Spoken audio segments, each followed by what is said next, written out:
కాపు నేత చరణ్ వెల్లంపల్లి శ్రీనివాసరావు చేసిన టార్చర్ వల్లే చనిపోయాడని మాజీ ఎమ్మెల్యే బోండా ఉమ ఆరోపించారు.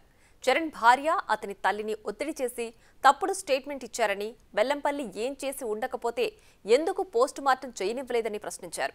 చరణ్ కుటుంబ సభ్యులకు వెల్లంపల్లి ₹1 కోటి చెల్లించాలని డిమాండ్ చేస్తున్న బోండా ఉమాతో మా ప్రతినిధి మల్లికార్జున్ ఫేస్ టు ఫేస్.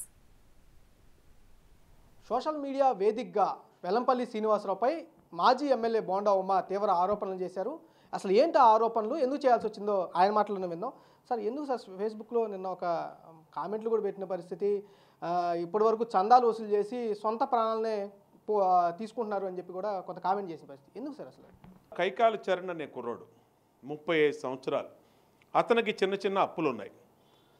ఆ అప్పులు అతను వైఎస్ఆర్ కాంగ్రెస్ పార్టీ వ్యక్తి, కాపు సామాజిక వర్గానికి చెందిన వ్యక్తి.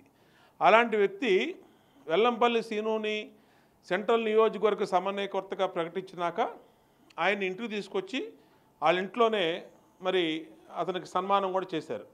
పెద్ద పెద్ద హోర్డింగ్స్ చేశాడు ఎవరు, కైకాల చరణ్ అనే కుర్రాడు. అలాంటిది కైకాల చరణ్ మీద ఎవరో పోలీస్ కంప్లైంట్ ఇచ్చారంట 7 టౌన్ పోలీస్ స్టేషన్లో. ఏమని, ఇతనేదో మాకు డబ్బులు ఇవ్వాలని.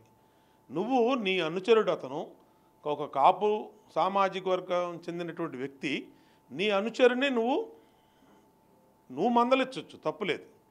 పోలీసులకు ఫోన్ చేసి పోలీసులతో వీడి మీద కేసులు కట్టండి, వీడిని తాట తీయండి, వీడిని కొట్టండి అని చెప్పి ఆ పోలీసు వాళ్ళకి చెప్పాడు. దాంతో అతను పోలీసు వాళ్ళు ఇతను ఎంటపడ్డారు. కైకాల్చర్ 7 రోజులు బందర్ రోడ్లో ఒక హోటల్లో అతను దాక్కొని అక్కడే ఆ టెన్షన్ని తట్టుకోలేక డిప్రెషన్లోకి వెళ్ళిపోయి మరి డ్రింక్ చేయటం కానీ అటువంటి కార్యక్రమాలన్నీ చేసి వాళ్ళ మదరు బతిలాడి ఇంటికి తీసుకొచ్చినాక ఆ రోజు రాత్రి అనుమానాస్పద స్థితిలో చనిపోయాడు. అంటే వెల్లంపల్లి సీను వాళ్ళ వేధింపుల వల్లే చనిపోయాడు అతను. 35 ఏళ్ల కుర్రోడికి గుండెపోయాడండి. నాకు అర్థం కాదు. 4 రోజుల క్రితం వెల్లంపల్లిని ఇంటికి తీసుకెళ్ళిన వ్యక్తి గుండెపోటు ఎలా వస్తాయి? కాబట్టే మేము చెప్తే వాళ్ళ తల్లిని బెదిరించారంట, వాళ్ళ భార్యను బెదిరించారంట. వెల్లంపల్లి సీను రూహుల్లా బెదిరించి స్టేట్మెంట్లు తీసుకున్నారు. ఆమె చేత ఆడియో రికార్డ్ చేయించారు. ఏమని, మా అబ్బాయి గుండెపోటు ఎందుకు వస్తాను అడుగుతా ఉన్నా. నువ్వు పోస్ట్ మార్టం జరిగి ఉంటే నిజాలు బయటకు వచ్చాయి.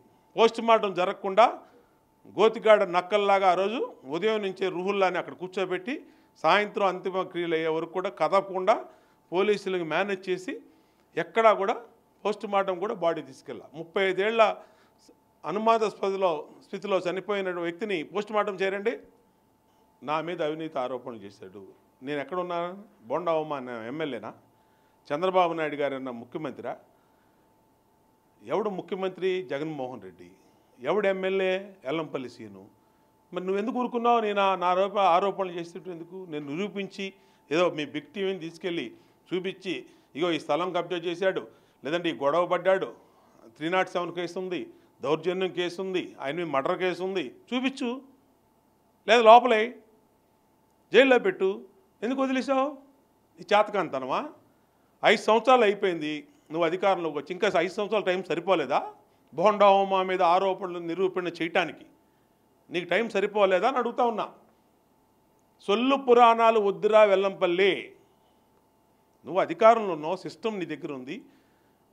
పోలీస్ కమిషన్ చెప్పు, ఎంక్వైరీ చేయమని చెప్పు, లేదా చీఫ్ సెక్రటరీ చెప్పు, కలెక్టర్కి చెప్పు, మున్సిపల్ కమిషన్ చెప్పు, ఎక్కడున్నాయో బయటకుది.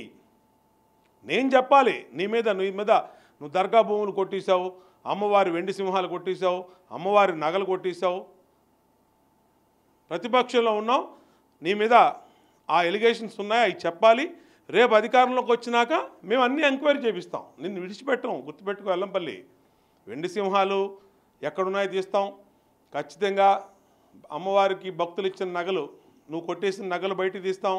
నువ్వు దర్గా భూములు కొట్టేసినవి తీస్తాం, ఎన్విరాన్మెంట్ భూములు కొట్టేసినవి తీస్తాం, అన్నీ తీస్తాం మేము అధికారంలోకి వచ్చినాక. ఇప్పుడు నువ్వు అధికారంలో ఉన్నావు.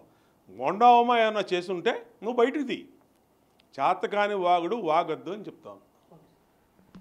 ఏదైతే వెల్లంపల్లి చేసిన ఒత్తిడి వల్లే అతను చనిపోవాల్సి వచ్చిన పరిస్థితి వచ్చింది. ఆ కుటుంబానికి న్యాయం జరిగే వరకు మేము అండగా ఉంటామంటూ కూడా బోండా ఉమ చెబుతున్న పరిస్థితి కనిపిస్తూ ఉంది. అట్లాగే అవినీతి ఆరోపణలకు సంబంధించి మీరు అధికారంలో ఉన్నారు కాబట్టి కంపల్సరీగా ఎంక్వైరీలు వేసి నిరూపించాల్సిన పరిస్థితి మీకు ఉందంటూ కూడా బోండా ఉమ ప్రశ్నిస్తున్న పరిస్థితి కూడా కనిపిస్తూ ఉంది. కెమెరా సాయితో మల్లికార్జున, బిగ్ టీవీ, విజయవాడ.